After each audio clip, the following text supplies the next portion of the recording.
field is set. Welcome back So what are you to waiting the on? women's Here's your bracketology. bracket tips. A reminder that top three We are seeds eventually looking at the number 3 seeds. Is the only question is where would Notre Dame will be 11 of the last 12 titles and top three seeds have won. I can't see any. I'm like literally can't read. All 42 titles. There it is. God, getting older is a trap. I'm just saying. A reminder that the brackets are now open, so go ahead and scan that QR code, download the ESPN Tournament Challenge app, and fill out those brackets. We mentioned the 3 seed. Last time we saw a 3 seed win the national championship. They were the lowest seed. They were LSU. Here are your 3 seeds. You've got LSU, North Carolina, Notre Dame, and Oklahoma on the 3 line this year. I would say that based on the reaction from our panel, maybe most of the controversy in this particular group lies with Notre Dame, who, folks, as we shift to the comfy chairs. Now, these are the only 3 seeds that we have. Shoes, too. You know what I mean? We put on shoes for a reason. I'm showing a lot of thigh.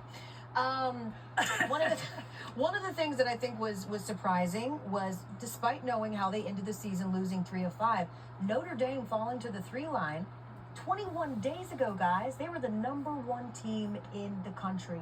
When you sort of look at where they fell and look at their path, how do you feel? I actually don't mind their path. I think a matchup with TCU would be a great game. Notre Dame has a little more motivation. If you need any extra motivation in the NCAA tournament, TCU was one of the teams that beat them. TCU was one of the teams that kept Notre Dame from being a real high number 1 seed in those early top 16 reveals from the committee.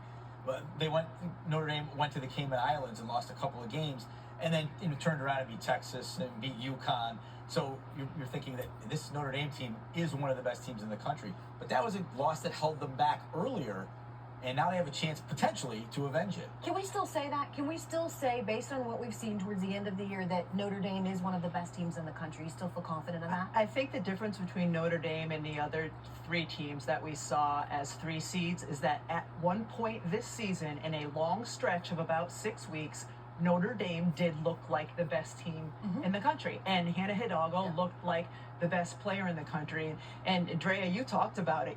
First it was their defense failing them, then it's their offense failing them. In that semifinal game against Duke, Leah King was held scoreless. Maddie Westfeld was held scoreless. And at the same time, you have a backcourt trio that at times, when you add Sonia Citron to Hannah Hidalgo and Olivia Miles, was the best backcourt trio in the country. So they just have to get kind of their act together and get back to what they were doing well. And I think you mentioned it, Charlie. This break could be exactly what Notre Dame needed to reset, because they certainly have the talent to get to a Final Four, and they still have the talent to win the national championship. They have the talent, but when you look at the teams that gave Notre Dame problems, it's teams that had athletic guards that could match and offset the guards that they have, and they also had a post presence. And so when that happened now, over this time, that after the loss that Niele Ivey can work on are, okay, now how do we adjust? How do we relieve pressure? How do we get open? Because when you look at in their wins and losses, they were scoring almost 87 points a game. In their losses, 73. But it's on the defensive side. Their opponents in wins only shot 34.8. In their losses, their opponents were able to shoot almost 44%. And over the last 5 games, for some reason, Notre Dame decided to play more zone. So they had 5 games. In the wins, they only played 97%. They played 97% man. In losses, they were playing 60% zone. So I think looking at what they do defensively, look, this is the truth. Great players make great coaches. Great coaches make great players champions. And I think that Niele Ivey, she has that. That's a bar, I like that. Yeah, when you talk about the defense and them going to the zone, I mean, one thing that we talked about on game day is engaging Olivia Miles defensively. So one thing that teams that are facing Notre Dame, they might try to attack Olivia Miles on the defensive end. If Notre Dame doesn't get stops on defense, they can't run on offense. They can't score on offense. They can't play fast in transition. So I do agree with you on it starting on the defensive end. Another team, one thing that Notre Dame has working in their favor is health.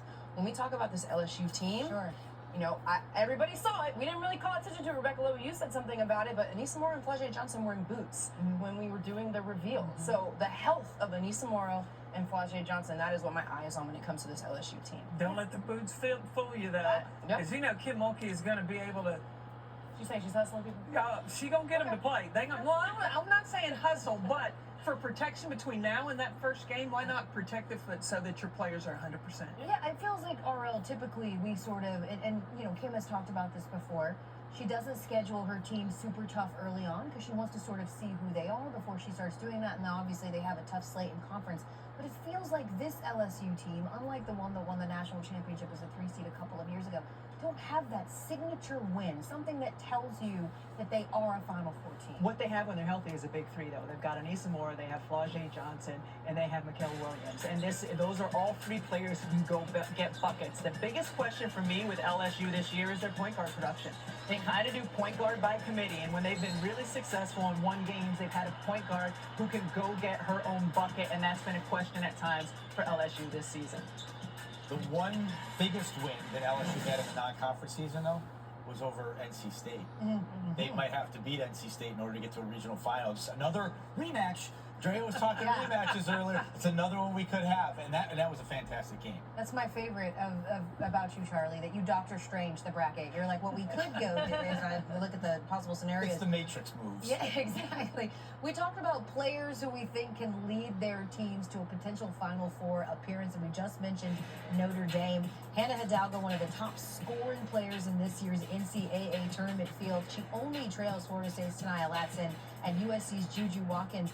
And there are a couple other explosive scorers as well, including Vanderbilt's freshman phenom, Michaela Blanks. Anchor down. I was waiting for it, CP, who had not one, but 2 50-point games this season. I want you guys to run through a few more players who you think can lead their teams to a championship. I'll start with you, Charlie. Well, we do have to start with Juju Watkins because she's got to be the number one at any list about players who can just beat you by herself. We talked about it earlier, essentially beat UCLA early in the season by herself. So if I'm turning the ball over to someone to get a W, if I'm a coach, Juju's where I start. You know who's not turning the ball over? Paige Bueckers leads the nation in assist-to-turnover ratio. Now, she's the player who has led her team to a championship game. They did not win that championship game. This is the National Player of the Year when she was a freshman. She brought UConn back to the Final Four a year ago as a 3 seed. Paige Bueckers is efficient, and I feel like she's a woman on a mission. Guards. Can we talk about the big girls? Lauren Betts at 6'7". She is not just a Statue of Liberty inside, but she not only embraces physicality, now she's bringing the physicality. She is a shot blocker inside. She allows the guards on the perimeter to pressure the defense, so she can do that right there. A rim protector for the Bruins. My eyes are going to be on Madison Booker. You heard Holly Rowe talking to Madison Booker earlier. Madison Booker is a mid-range monster, and Texas is a team that can be limited offensively. What Madison Booker did in the SEC tournament against LSU, she knocked down threes. She scored in one-on-one matchups. LSU did not have an answer. When Texas struggles offensively, eyes are on Maddie Booker. When they have success offensively, it's because of Maddie Booker. And you see the reaction when they were announced as a 1 seed, second straight year. First time, of course, as a member of the SEC. Much more reaction here on Bracketology when we come back in just a moment, including the toughest pass. We'll be right back.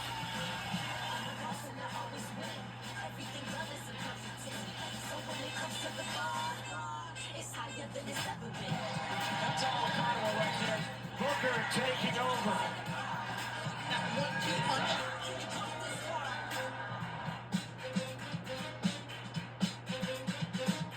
Step into an electric